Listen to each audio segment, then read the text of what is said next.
বাংলাদেশের রাজনীতিতে নতুন এক চিত্র স্পষ্ট হচ্ছে।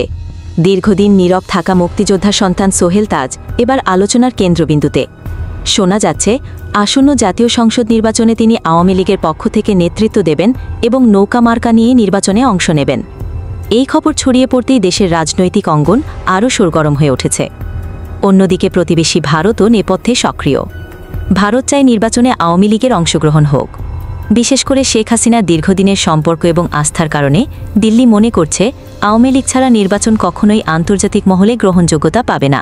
তবে এখানে দ্বিমত প্রকাশ করেছেন নোবেলজয়ী ডক্টর মোহাম্মদ ইউনুস। তিনি পরিষ্কার জানিয়েছেন, শেখ হাসিনা বা তার ছায়াতলে কোনো নির্বাচন তিনি সমর্থন করেন না।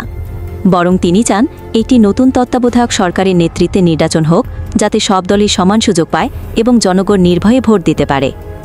এমন পরিস্থিতিতে সম্প্রতি একটি গোপন বৈঠকের খবর সামনে এসেছে। সেনাপ্রধানের সঙ্গে সোহেল তাজের ঘনিষ্ঠ আলোচনায় উঠে এসেছে দেশের রাজনৈতিক ভবিষ্যৎ। জানা গেছে, সেই বৈঠকে উভয় পক্ষই একমত হয়েছেন যে আওয়ামী লীগকে নির্বাচনমুখী করা জরুরি।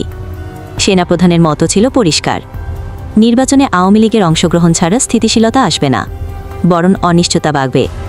এমনকি তিনি এটাও ইঙ্গিত দিয়েছেন, পরিস্থিতি অনুকূলে থাকলে আবারও আওয়ামী লীগ ক্ষমতায় ফিরতে পারে।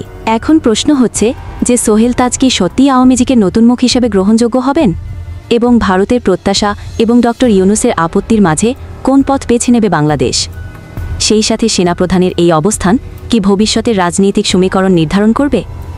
বাংলাদেশের মানুষ এখন গভীর আগ্রহ নিয়ে তাকিয়ে আছে এই নতুন রাজনৈতিক সমীকরণের দিকে। একদিকে সোহেল তাজের নেতৃত্বে আওয়ামী লীগের নির্বাচনী প্রস্তুতি, অন্যদিকে ভারতের প্রত্যাশা ও ডক্টর ইউনুসের ভিন্ন মত।